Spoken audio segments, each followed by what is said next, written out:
On a cold, rainy night, a millionaire encounters a mother in tears, holding two babies in the middle of a dangerous street.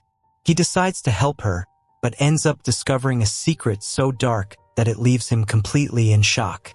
The night in Madrid was cold and oppressive, the rain falling heavily and turning the streets into shining rivers under the streetlights. A man in an expensive suit with firm footsteps, Adrian Varela, crossed the wet asphalt with his black umbrella, heading toward his parked Mercedes. He was the picture of success and control, owner of an empire in the real estate market, accustomed to commanding the world around him. Suddenly, a sound made him stop.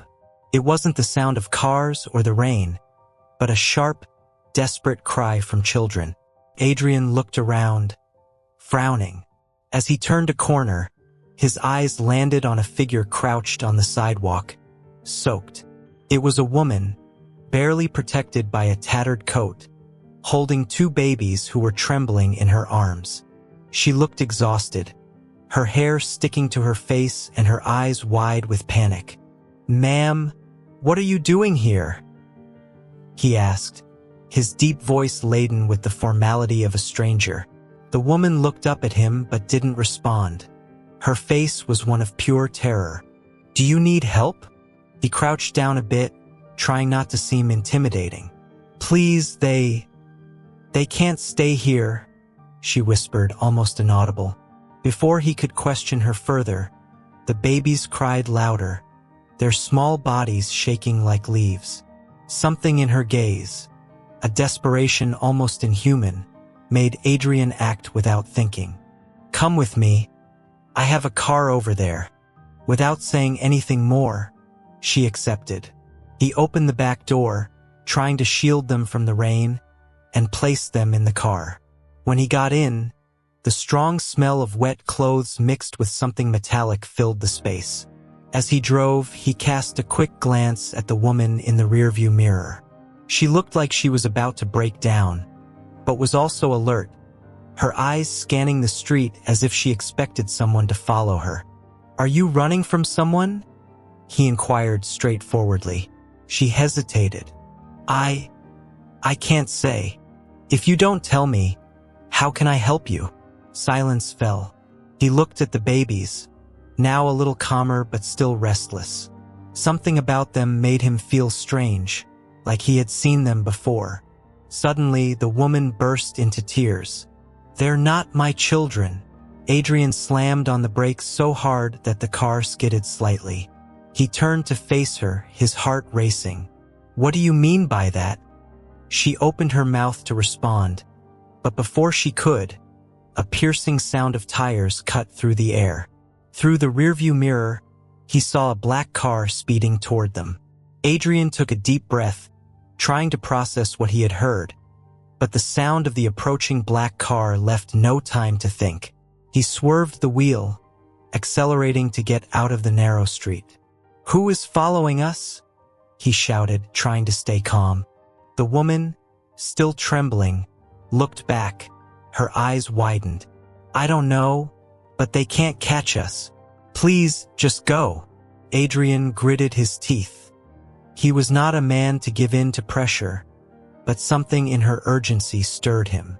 He pressed the accelerator, and the Mercedes sped through the dark streets, dodging puddles and almost colliding with a parked truck. "If you don't tell me what's going on, I won't be able to help." He cast an angry glance at the rearview mirror.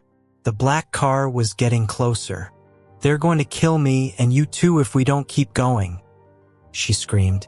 The babies began to cry again, the sound cutting through the chaos like a knife. The woman threw herself over the babies, shielding them with her own body. Adrian gripped the steering wheel tighter, making a sharp turn that sent the black car swerving. It was clear they were being chased by professionals, people who knew what they were doing and had no intention of stopping. "Do you have a phone?" he asked. She shook her head. "They took everything." Adrian gritted his teeth. He pulled his own phone from his pocket, his eyes briefly diverting from the road. But before he could dial, the woman shouted, "Watch out!" A massive truck appeared out of nowhere, crossing the intersection ahead. Adrian swerved the car to the side, the tires skidding. The black car wasn't so lucky. It crashed into the truck, the side crumpling as the vehicle spun. He stopped the car a few blocks away, his chest heaving as he tried to catch his breath. The silence inside the Mercedes was almost deafening, except for the muffled cries of the babies. "Now you're going to tell me what's going on. Who were they?" The woman did not respond immediately. Her eyes were fixed on nothing, as if she were reliving a recent trauma. Then finally, she spoke. "The babies are theirs." Adrian frowned. "Theirs? Whose?" "They were taken from their mothers. I took them back." Adrian felt a knot in his throat. "That doesn't make sense. Are you saying they're stolen?" She nodded, her face pale. "I worked for them. I didn't know what they were doing until it was too late. Now they're after me because I took them, and you dragged me into this." Her eyes filled with tears. "You're the only person who stopped to help." Adrian rubbed his temples, trying to think rationally. He was a logical, practical man. Nothing about that seemed rational. But he knew one thing. If he left that woman and the babies, they would die. "All right," he said, his voice steady. "Let's go to a safe place. But when we get there, you're going to tell me everything, and I hope you have a good explanation." Far away, inside the wrecked black car, one of the occupants, bloodied, grabbed a radio.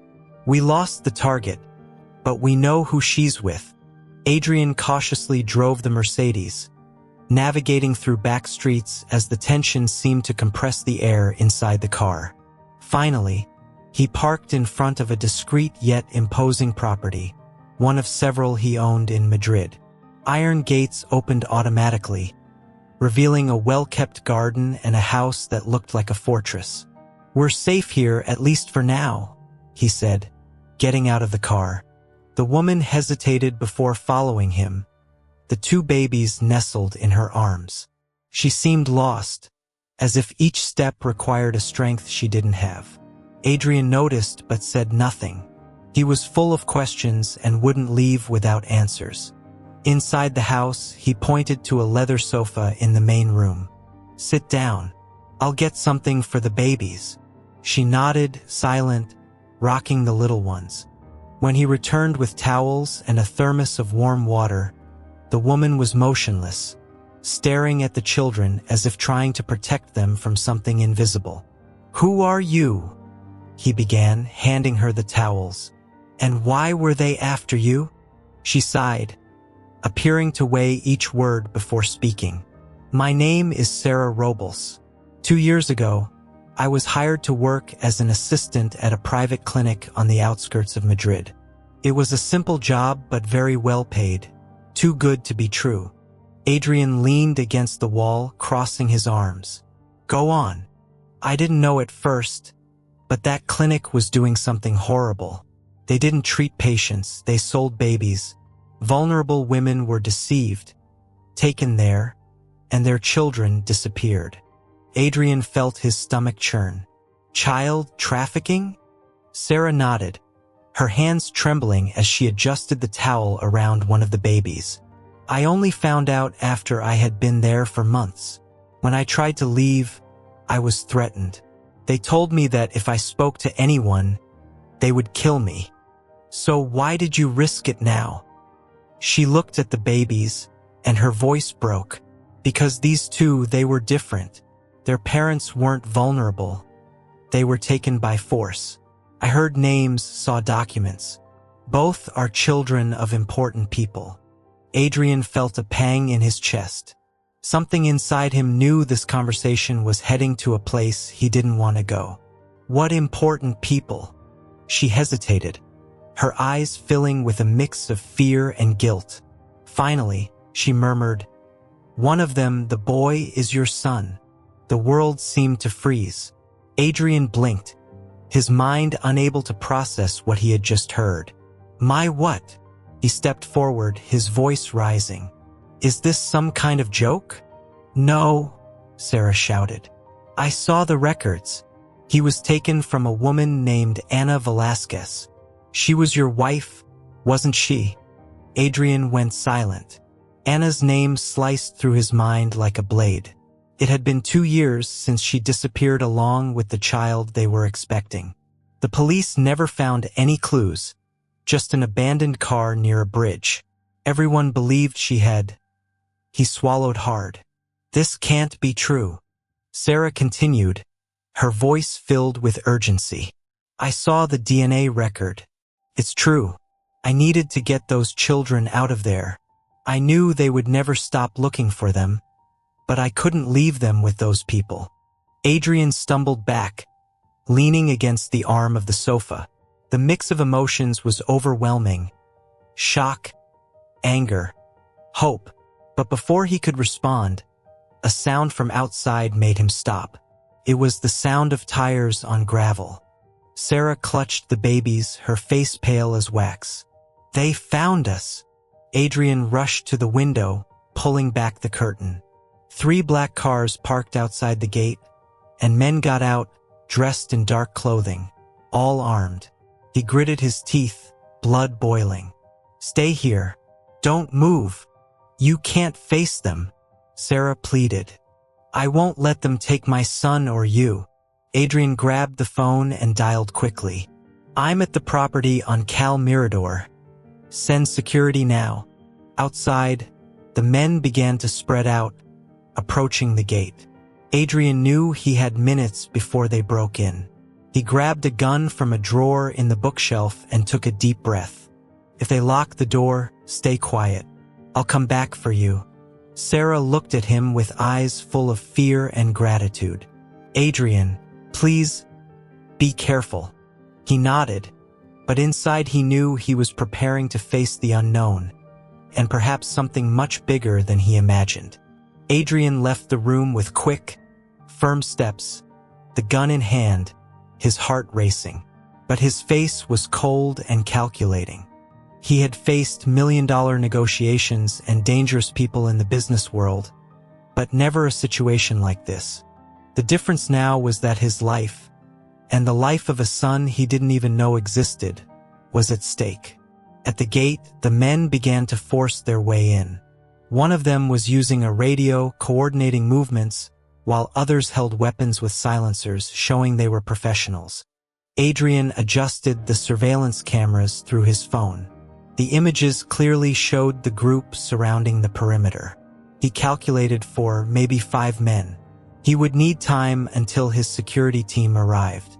Adrian grabbed the intercom, connected to the main gate. Who are you, and what do you want?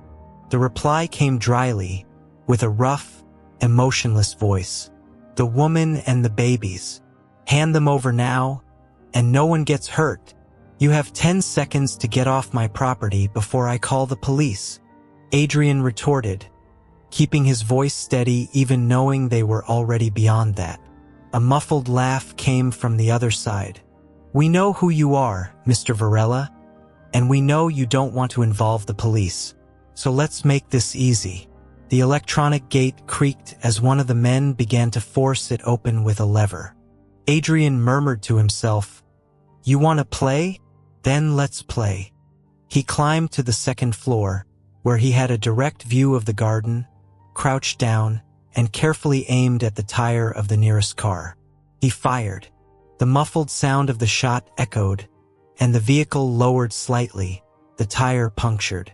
The men reacted immediately, ducking down and seeking cover. The others responded with gunfire, and Adrian dove behind a pillar just seconds before a shot hit the wall. He responded with a precise shot that struck the attacker's arm.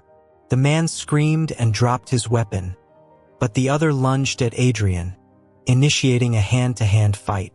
The confrontation was brutal. Adrian managed to disarm the man with a strong blow but took a hard punch to the jaw that sent him staggering back.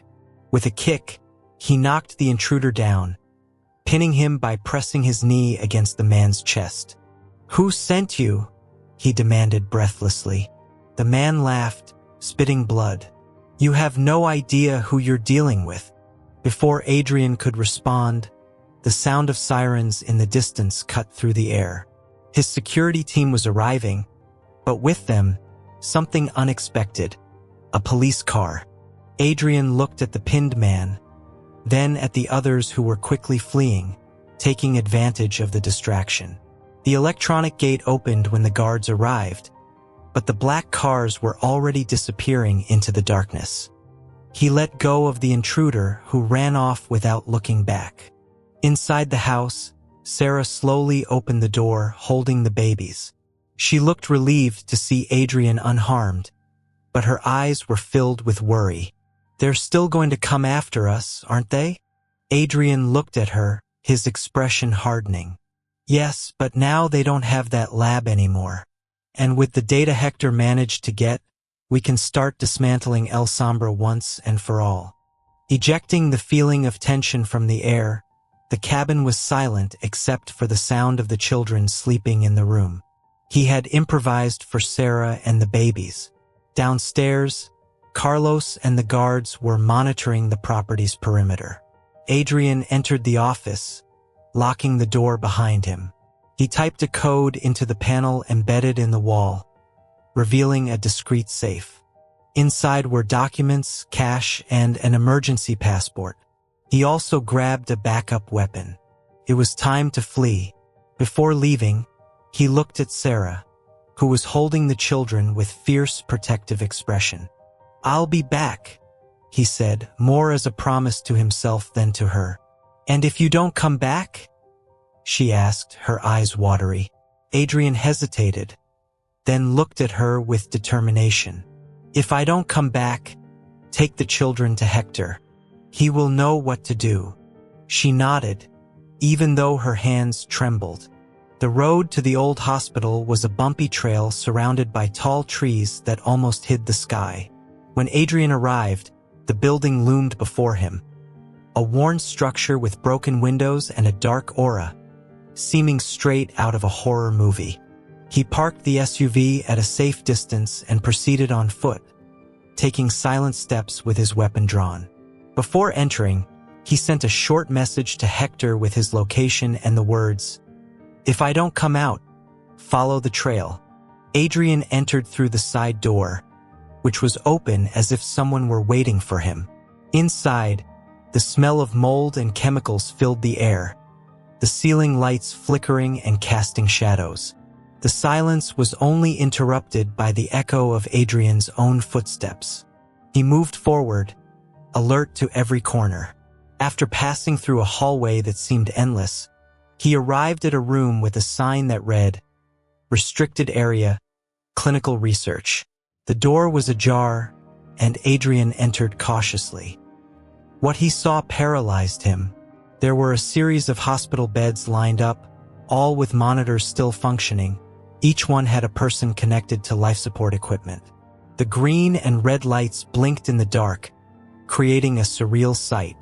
And then he saw her, Anna. She was lying in the last bed, pale and motionless, with tubes connected to her nose and mouth. She looked like a shadow of what she had been, but she was still unmistakably her. Adrian felt his legs tremble as he approached her. He touched her cold hand, a million emotions flooding him at once. "I'm here, Anna," he whispered, his voice breaking. "I'll get you out of here." Suddenly, the sound of footsteps echoed down the hallway.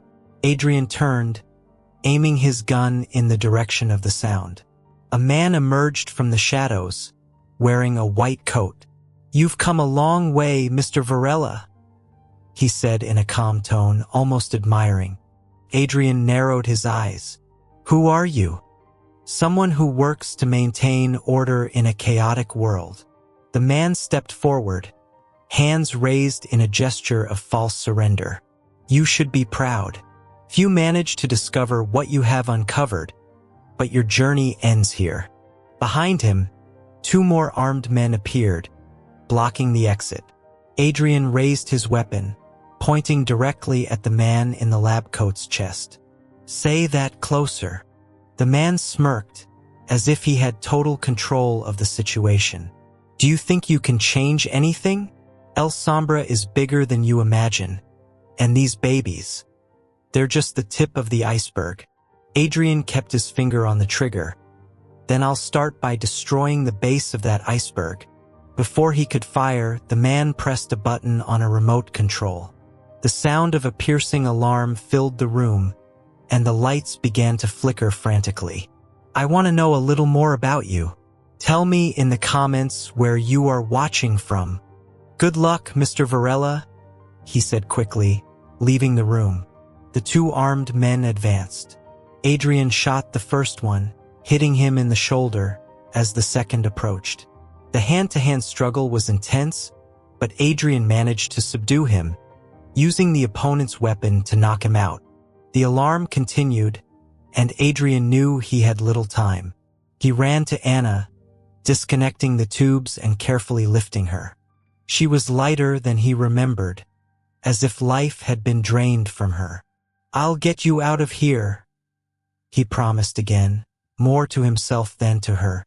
Carrying Anna, Adrian made his way through the corridors, which were now filled with sounds of footsteps and voices. He used the corners and shadows to his advantage, avoiding direct confrontations as he moved toward the exit. When he finally reached the SUV, he placed Anna in the back seat and started the engine, the tires squealing as he accelerated away from the hospital. In the rearview mirror, he saw headlights coming on. They were coming. Adrian tightened his grip on the steering wheel, determination burning in his eyes. You took everything from me once. You won't take it again. The SUV sped down the winding road. Adrian constantly glanced in the rearview mirror.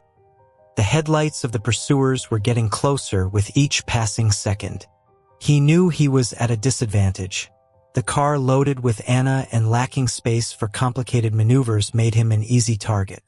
Hold on tight, Anna, he murmured, more to calm himself than her. The pursuers were getting closer. One of the cars lined up with the SUV, trying to push it against the canyon. Adrian gripped the steering wheel tightly and made a sharp move, hitting the side of the other vehicle. The impact was enough to unbalance the pursuing car, which lost control and fell into a ravine. The relief was short-lived. Another car caught up to him, and one of the men began firing at the SUV's tires. One shot hit, and the SUV began to sway dangerously. Damn! Adrian shouted, struggling to maintain control. It was then that a familiar sound emerged ahead, the roar of powerful engines. A black Jeep appeared on the road with Hector at the wheel, bringing reinforcements. Two more cars followed behind him. Hector's allies began firing at the pursuers, forcing them to retreat.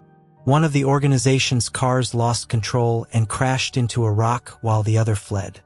Adrian finally stopped the SUV, the engine smoking and the tires destroyed. Hector jumped out of the Jeep, running toward him. Are you okay? Hector asked, gun still in hand. We made it, but barely. Adrian got out of the SUV and opened the back door to check on Anna. She's still alive, but she needs medical attention. Hector nodded.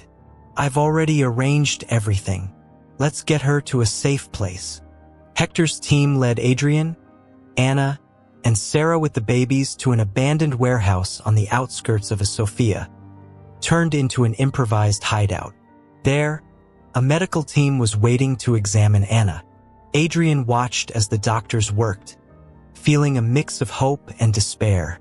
It was the first time in 2 years that he had seen her, but she seemed so distant, so fragile. Hector approached, placing a hand on his shoulder. She's alive, Adrian. That's already more than we expected. Adrian nodded, but he didn't take his eyes off Anna. What about El Sombra? What do you know about them? Hector sighed. Enough to know this isn't over. They have connections everywhere. Governments, corporations, security forces. What you saw is just the tip of the iceberg. But now he had something they couldn't ignore. Hope, allies, and a family worth fighting for. Anna, still pale but aware, was by his side. She looked at their child with teary eyes, while Adrian felt a lump in his throat, seeing her strength even after everything they had been through.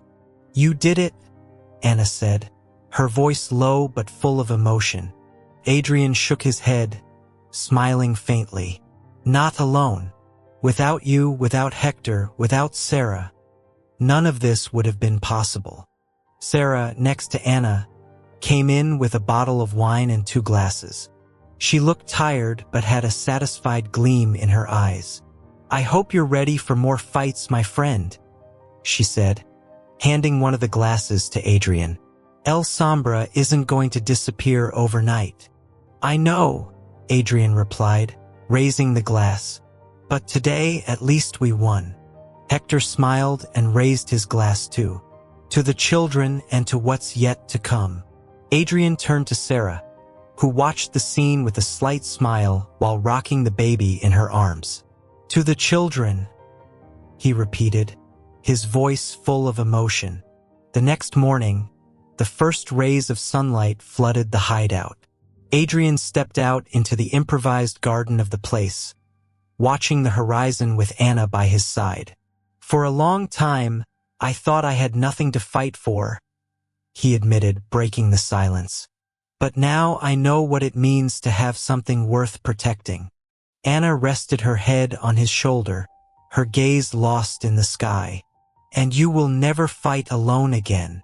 As the sun rose in the sky, illuminating the new phase of their lives, Adrian felt that despite El Sombra still looming as a threat, something had changed. He had his family, and for the first time, the future seemed possible. The sound of children's laughter filled the air as Sarah laid the babies on an improvised blanket on the floor. Adrian watched the scene, promising himself that he would never allow the past to catch up with them again. "I will protect you," he murmured, so softly that only he heard it. It was a promise, a mission, and he would fulfill it no matter the cost.